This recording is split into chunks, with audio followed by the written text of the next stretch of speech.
అసెంబ్లీలో చర్చ జరగకుండా బీఆర్ఎస్ ఎమ్మెల్యేలు అనవసర రాద్ధాంతం చేస్తున్నారని మండిపడ్డారు whip Beerla Ilaiah. Speaker podium వద్ద ప్లకార్డులు ప్రదర్శిస్తూ సభను అడ్డుకున్నారని ఫైర్ అయ్యారు. బ్యాక్ ని చాయ్ బిస్కెట్ కమిటీ అనడం వారి అవివేకానికి నిదర్శనమన్నారు. ప్రతిపక్ష హోదాను నిర్వహించే దమ్ము ధైర్యం వారికి లేదని చెప్పారు. ప్రజా సమస్యలపై చర్చించడానికి సభను ఎన్ని రోజులైనా నిర్వహించేందుకు ప్రభుత్వం సిద్ధంగా ఉందంటున్న బీర్ల ఐలయ్యతో మా ప్రతినిధి రాజు ఫేస్ టు ఫేస్. సభ సమావేశాలు రేపటికి వాయిదా పడడం జరిగింది. అసలు సభలో ఈ రోజు ఎందుకు అర్థవంతమైన చర్చ జరగలేదు, దీనిపై మాట్లాడేందుకు మనతో పాటు ప్రభుత్వ బీర్ల ఐలయ్య ఉన్నారు. ఆయనతో మాట్లాడే ప్రయత్నం చేద్దాం.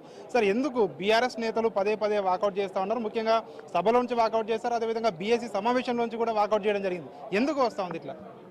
ప్రతిపక్షాలకు ఈ ప్రజాపాలన సంవత్సరం పాలన చూసిన తర్వాత గౌరవ ముఖ్యమంత్రి రేవంత్ రెడ్డి గారికి ప్రజలలో, రైతులలో, మహిళల్లో వస్తున్నటువంటి ఆదరణ చూసి తట్టుకోలేక ఏదైతే అసెంబ్లీ సమావేశాల రోజు బీఎస్సీ కమిటీ ఉంటుంది, ఆ బీఎస్సీ కమిటీలో రాష్ట్రంలో ఉన్నటువంటి సమస్యల మీద మిత్రపక్షాలైనటువంటి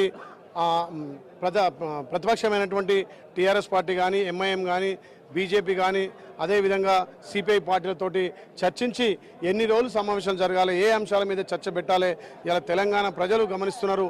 మరి బీఎస్సీ కమిటీలో కూడా చర్చలు చేయకుండా బాయ్కాట్ చేసి వచ్చి అసెంబ్లీలో కూడా గుండాల లెక్క వివరించి ఒక ప్లే కార్డులు ప్రదర్శించి, అంటే రైతుకు బేడీలేసిన దాన్ని ఒకటి చిత్రీకరించి తీసుకొచ్చి గతంలో రైతులకు బేడీలేసే చరిత్ర మీది. మిర్చి రైతులకు బేడీలేసారు. గతంలో ఎస్టీ రైతులను థర్డ్ డిగ్రీ ప్రయోగించి వాళ్ళని నానా హింసలు పెట్టిరు. ఆ చరిత్ర మీది ఇవాళ ఏదైతే మొన్న జరిగినటువంటి లగచర్లలో జరిగినటువంటి ఆ రైతుకు బేడీల విషయంలో మొదటగా మా గౌరవ ముఖ్యమంత్రి రేవంత్ రెడ్డి గారు స్పందించి ఎవరైతే బేడీలేసారో ఆ అధికారులను ఇమీడియట్లీ సస్పెండ్ చేసి దానికి బాధ్యులైన వారిని కఠినంగా శిక్షించాలని చెప్పి, దాన్ని ఏ రకంగా జరిగిందో దాని మీద దర్యాప్తు చేయాలని చెప్పి మా గౌరవ ముఖ్యమంత్రి మొదటగా స్పందించిండు.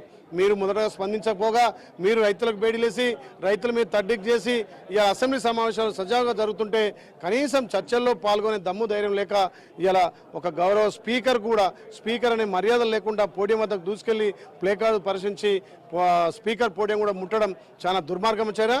వీళ్లకు తెలంగాణ ప్రజల అభివృద్ధి విషయంలో పూర్తిగా విస్మరించి గొడవ దారితీసే విధంగా సమావేశాలు సజావుగా జరగకుండా ప్రజలకు మెసేజ్ వెళ్లకుండా ఈ దుర్మార్గ చర్య పాల్పడుతున్నారు. సార్, ఒక్కటి చెప్పండి సార్, బీఎస్సీ సమావేశంలో కూడా బీఎస్సీ అంటే బిస్కెట్ అండ్ ఛాయ్ అని చెప్పేసి కూడా కామెంట్ చేసినట్టుగా కూడా తెలుస్తా ఉంది. సో ఎందుకు అట్లాంటి కామెంట్ చేయవలసి వచ్చింది వాళ్ళు?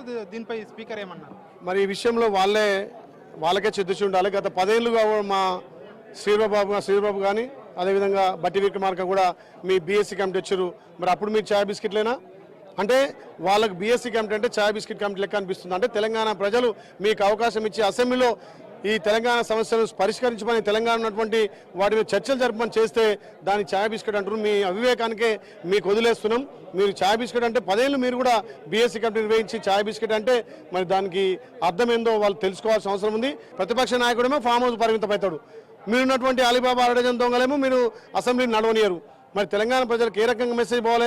తెలంగాణ ఉన్నటువంటి సమస్యల మీద ఏ రకంగా స్పందన రావాలి? సార్, ఒకటి చెప్పండి సార్, 15 రోజులు సభ జరపాలని చెప్పేసి కూడా బీఆర్ఎస్ నేతలు అడిగినట్టుగా కూడా తెలుస్తోంది. సో ప్రభుత్వం ఎన్ని రోజులు జరపడానికి సిద్ధంగా ఉంది? ప్రభుత్వం తెలంగాణ ప్రజల సమస్యలన్నీ కూడా జరుగుతున్నటువంటి సంక్షేమ పథకాల మీద కానీ, ఇవాళ టూరిజం డిపార్ట్మెంట్ తీసుకున్నాం, రేపు రెవెన్యూ డిపార్ట్మెంట్ ఉంటుంది. ఒక్కొక్కటిగా మేము చర్చలు సిద్ధం ఉన్నాం. వాళ్ళకు ఓపికలు, వాళ్ళకు అధికారం పోయిన తర్వాత ఏ రకంగా ఓపిక నశించి వాళ్ళు మాట్లాడుతున్నారు కాబట్టి వాళ్ళ విజ్ఞత వస్తున్నాం. ఇప్పటికైనా మేము ఎన్ని రోజులు జరపడానికైనా సిద్ధంగా ఉన్నాం. మా గౌరవ ముఖ్యమంత్రి స్పీకర్ గారు చెప్పిండు, ఎన్ని విషయాలైనా చర్చించడానికి సిద్ధంగా ఉన్నాం. ఒక్కొక్కటిగా మేము ముందుకు అడుగులేస్తున్నాం కాబట్టి ప్రతి విషయం మీద చర్చించడానికి సిద్ధం ఉన్నాం. కానీ వాళ్ళు ప్రతిపక్ష హోదా నిర్వహించే దమ్ము ధైర్యం లేకనే ప్రతిపక్ష నాయకుడు రాడు. వాళ్ళ ప్రతిపక్ష నాయకులు అసెంబ్లీలో గౌరవ మర్యాద లేకుండా ఈ రకంగా ప్లే కార్డు పరిశీలించి స్పీకర్ పోడే ముట్టడం ఇదొక దుర్మార్గం చర్య. సో ఇది ప్రభుత్వ బీర్ల ఐలయ్య చెప్తా ఉన్నారు. ఎన్ని రోజులు నిర్వహించాలనుకుంటే అన్ని రోజులు ఖచ్చితంగా ఏదైతే ప్రధాన ప్రతిపక్షం ఉందో మాకు సలహాలు సూచనలు చేస్తూ అదేవిధంగా ప్రజా సమస్యలపై చర్చిద్దామంటే ఎన్ని రోజులైనా సభ నిర్వహించడానికి ప్రభుత్వానికి ఎట్లాంటి బేషజాలు లేవు.